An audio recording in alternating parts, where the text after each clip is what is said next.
Vou chamar aqui agora a nossa próxima palestra. A palestra vai ser a palestra da Thais Mafioletti, chamado A Importância da Automação e Como Fazer Isso Utilizando o Teste Café. Então, vou chamar a Thais. Vamos esperar ela entrar. Seja Oi, bem-vinda, Thais. oi, E muito vamos obrigada. que vamos. O palco é todo seu. Obrigada. Oi, gente, bom dia, tudo bem? Meu nome é Thaís, eu moro em Cascavel e eu tô um pouquinho nervosa, mas vamos lá.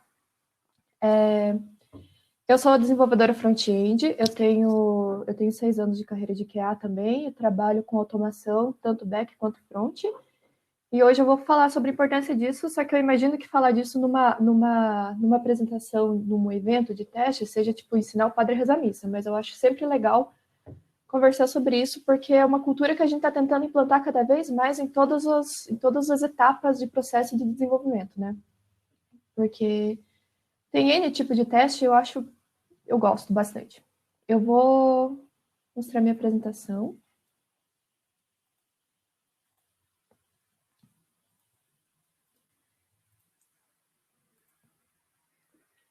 É isso. Eu imagino que devo estar enxergando. Meu nome é Thaís, já me apresentei. E assim, sempre que a gente fala em questão de qualidade de software, sempre vem à cabeça a questão do teste e como é que a gente faz isso, né? Só que, tipo, a gente não tem que colocar a qualidade do teste, a qualidade do software sempre nas costas do teste, porque não é um processo que a gente trabalhe que deva ser responsabilidade de uma pessoa só, tem que ser responsabilidade de todos os times, desde a análise até a entrega dele, que são steps, né? São todas as etapas de análise de negócio, análise de sistemas, análise de design ou desenvolvimento, até chegar na gente. Então, são todo mundo que tem que mexer nisso, e a importância disso, porque a gente trabalha no mercado cada vez mais competitivo, cada vez mais inseguro, e que a gente exige que tenha uma qualidade muito alta de cobertura de teste e tudo mais. E a função da QA evoluiu. A gente não trabalha mais de uma forma que só testar manualmente o sistema é útil. Não que seja inútil, mas eu digo no sentido que não cobre mais o que a gente precisa no dia a dia, né? Diminuiu, só que é muito importante ainda ter todo aquele tato de jornada de usuário, de conversar sobre como fazer isso de forma manual, para nunca perder aquele sentimento de como o usuário trabalha no sistema, toda a jornada dele, qual que é a experiência que ele vai ter no fim de tudo isso, né? Tá, mas e por que automatizar? Isso daí a gente sempre, na verdade, assim, a gente sempre sabe por que automatizar, né? É uma coisa já que, tipo, que nem eu falei, parece que eu tô ensinando para rezar missa num evento de teste, né? Mas é, mas é muito importante ainda a gente poder sempre bater nessa tecla e tal. Uma cobertura de teste bem feita, não é possível fazer isso só e somente só de forma manual, porque ele exige muita responsabilidade humana. E a gente é totalmente suscetível a erro, é totalmente natural. E cada vez mais que o sistema vai crescendo, vai ficando cada vez mais difícil você manter a qualidade de uma forma que você tenha que fazer toda a jornada todas as vezes. Então a gente precisa fazer de uma forma com que faça toda a cobertura e a gente cuide tanto do back quanto do front-end de uma forma que a gente garanta toda a consistência do sistema sempre. A gente consegue a gente consegue daí prevenir futuros bugs, a gente consegue pegar bugs antigos que já aconteciam no sistema e tudo mais, e começa a acontecer. E a gente também tem aquela mania de falar que a gente tem que automatizar tudo, o tempo todo, mas não é assim que funciona. Beleza, a gente ama automatizar, a gente coloca tudo em pipelines, a gente coloca tudo acontecendo, a gente entrega para na mão dos desenvolvedores para eles rodarem todos os testes, mas às vezes é um cenário que não é pertinente disso, às vezes é um cenário que vai acontecer uma única vez, às vezes é um cenário que vai mudar também. Então, a gente tem que sempre ter aquela sensibilidade de quando fazer isso. Normalmente, a gente gostaria que tudo fosse feito sempre, mas nem sempre também é possível.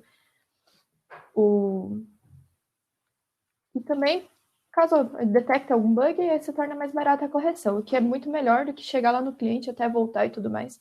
Enfim. Só que aquilo que eu disse, o teste manual, ele não perde a sua importância. É bem importante ainda, porque a gente tem que se colocar no lugar do usuário e conseguir fazer toda aquela jornada da entrada do sistema e tudo mais, ver questão de performance, ver questão de o sentimento que ele tem utilizando o nosso sistema, né? E daí é sempre também interessante, sempre alinhar as expectativas com todos os membros do time, para ver o que se espera do nosso sistema faça, o que espera que ele não faça, sabe? Quais são os comportamentos pré-definidos que a gente precisa que ele aconteça, né? E como decidir como testar? Eu achei esse quadrante esses dias na internet, eu achei ele sensacional, porque você consegue ter uma noção de tipo, todos os pontos que você consegue analisar o que você vai testar, que vai desde negócio até tecnologia, as tecnologias que ele traz e tal, e eu achei bem, bem legal, e eu vou explicar um pouquinho cada um deles, mas eu vou explicar bem sucintamente. O quadrante 1 são os testes totalmente unitários. O Estevam estava falando antes também sobre os testes unitários, se deveria ficar na mão do desenvolvedor ou não. Eu venho de culturas em que sempre o teste unitário sempre fica na mão do desenvolvedor, porque ele vai testar a unidade do código bom, vocês sabem o que é um teste unitário. Ele vai testar toda a parte da unidade do código, ele vai testar método a método, ele vai testar literalmente, tipo, se o número 1 mais 1 dá 2. E daí a gente faz isso também utilizando... Eu sou mais familiarizada com o Java, com o Kotlin e tal, tudo mais, utilizando do Mockito, do JUnit. Só que é uma modalidade de teste que eu nunca trabalhei, sinceramente. Eu mexi, eu olhei e tudo mais, mas não tenho experiência com isso, porque sempre foi responsabilidade do desenvolvedor, vim dessas culturas, e para mim, e garante todas as funções granulares do sistema. Quanto mais cedo você pega os bugs que vêm de desenvolvimento, já mais rápido é para correção e mais barato se torna, que é toda aquela cadeia de onde o bug pode passar, né? O quadrante 2, ele é totalmente manual. Pode ser feito com end-to-end? Pode, só que ele é mais a parte manual, com contato com o UX e tudo mais, que você consegue fazer todas as stories e as criações de asset e tudo mais pelo quadrante 2. Você pode utilizando o Cucumber, você pode utilizar o Gherkin para você fazer toda tudo mais. Isso que você pode compartilhar com todo o time, que é a forma com que vocês vão se comunicar para decidir como que o sistema tem que finalizar ou não. É aí que entra toda a capacidade do teste manual. E eu acho bem, bem importante ainda também. E o quadrante 3, ele é todo em volta dessas histórias criadas pelo quadrante 2. Que daí você começa a trabalhar com o código-fonte, que é aí que entra também a habilidade de desenvolvimento do testador, né? De quem está testando na lista de teste, enfim. A gente pode fazer rotinas de teste, back-end, front-end, a gente pode trabalhar inteiramente com os end-to-end. E a gente consegue colocar em pipelines, a gente pode gerar toda uma experiência toda do usuário, garantindo com que o teste manual se torne automatizado, que é aquilo que a gente defende bastante. Gente, eu tô nervosa, desculpa. E aí que entra o nosso queridinho teste café. Tá, mas o que é o teste café? O teste café, ele é o semelhante do Cypress. Eu acho que o mais popular é o Cypress, mas o teste café, ele é uma ótima ferramenta, todo em Node.js, e ele é todo front-end. Ele pode ser desenvolvido todo em TypeScript ou JavaScript, e ele é super legal. Ele é de fácil instalação, ele é de fácil iniciação, de execução dos testes, ele é todo async-await, eu acho isso sensacional, porque eu trabalhei bastante com uma tecnologia, como é que era o nome?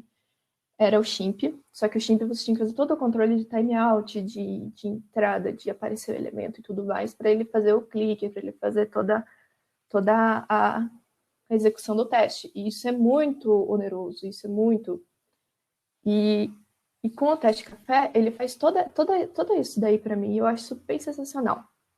Ele tem um mapeamento de seletores padrão, ele tem uma camada de page models que garante toda a arquitetura do teste, que você pode compartilhar código-fonte com todas as suas classes de teste.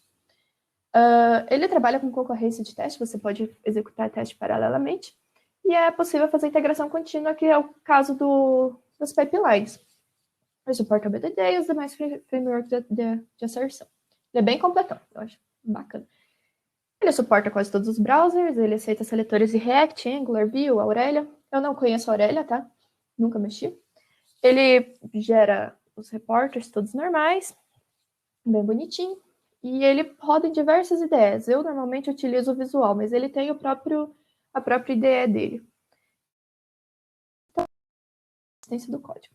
E se pluga com o Cucumber.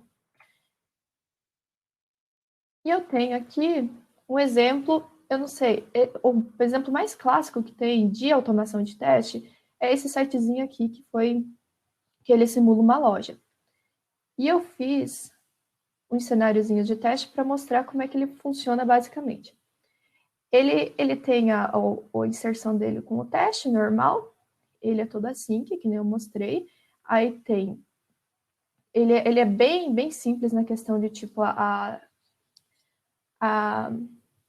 como é que diz? A sintaxe dele é bem intuitiva, clique, expect e tudo mais. E aqui eu fiz os cenários de erro e de validação. O Page Model, ele é todo... O que é o Page Model? Ele é aquela camada para você colocar e centralizar todos os seletores, todos os métodos de inserção.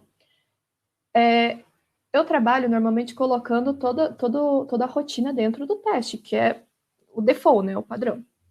Só que quando você vai repetir código, quando você precisa fazer várias inserções de vários caminhos de código para utilizar do mesmo, você pode fazer todo ele dentro do Page Model, que é para isso que ele serve nesse caso. Aqui eu fiz o cenário para enviar o e-mail errado, fazer o login errado, fazer um login do e-mail que não existe e tudo mais. A iniciação dele é super tranquila. E daí aqui você faz o package, tudo normal dele para ele fazer o teste. Para ele executar, ele é bem simples. Normalmente você já coloca...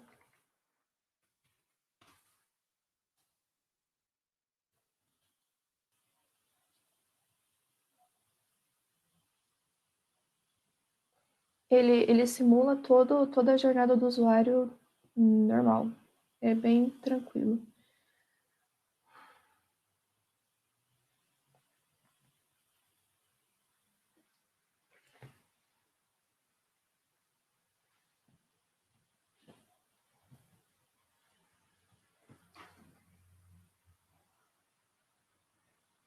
Aqui é o nosso site da automação que eu comentei. Eu consigo fazer as validações todas em tempo real, ele é bem bacana. Eu coloco todo aquele before it antes para ele simular para mim o login. Eu não preciso entrar todas as vezes enviando todo o mesmo login, todas as vezes no site e tudo mais. E normalmente os end-to-end eles não são feitos, eles não são legais para você fazer caminho triste, né, no caso. Só que ele é bem interessante. Aí aqui ele dá o status report no fim, do que foi, do que aconteceu e tudo mais. E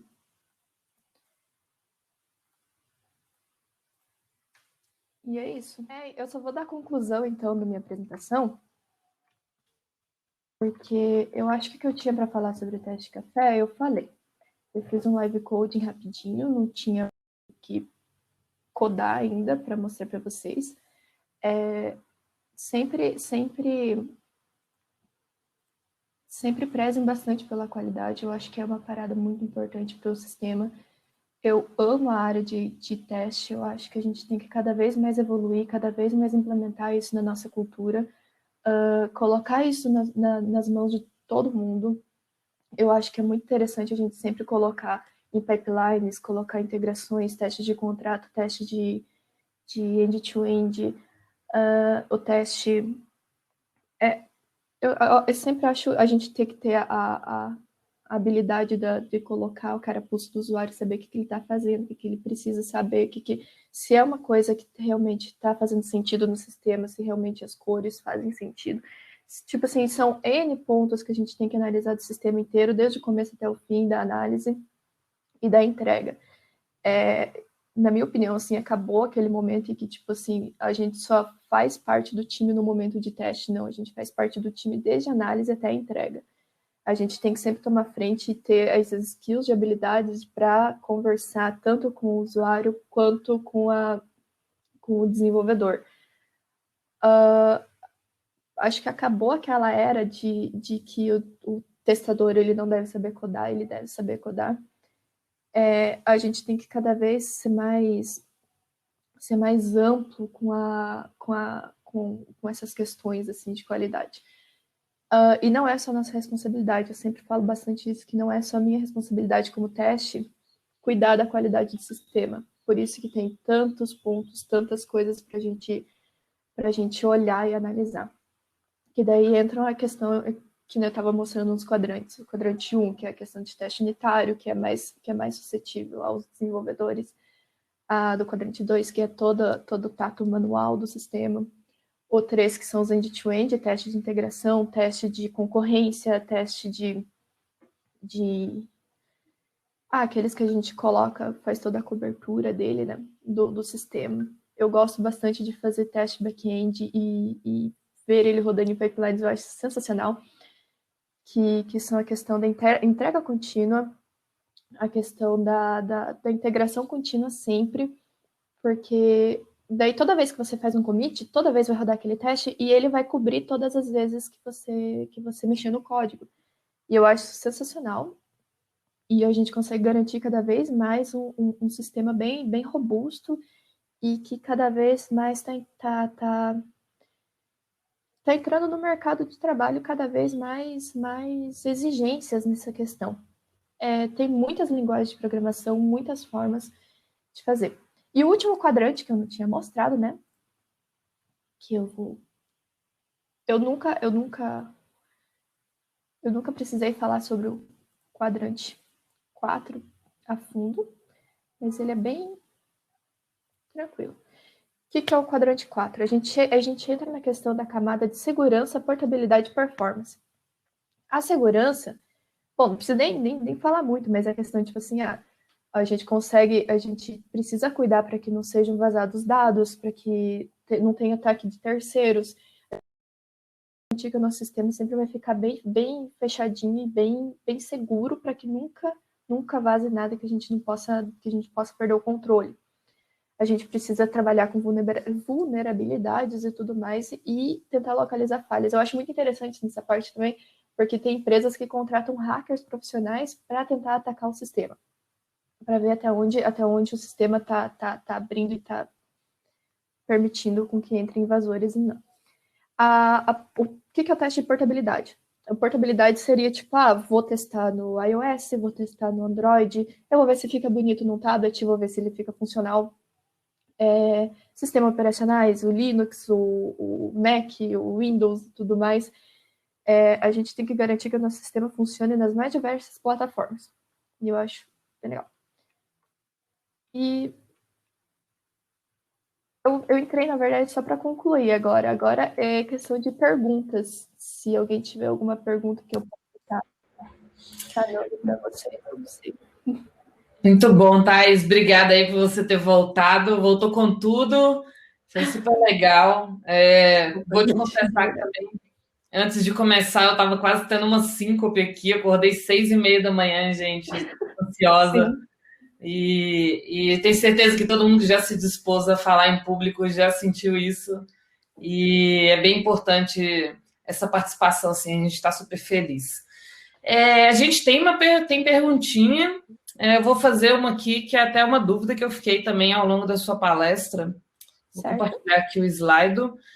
que era essa questão da diferença do teste de café e do Cypress. Você comentou do Cypress, não sei se você já usou. E Já usei, se recomenda uma ou outra,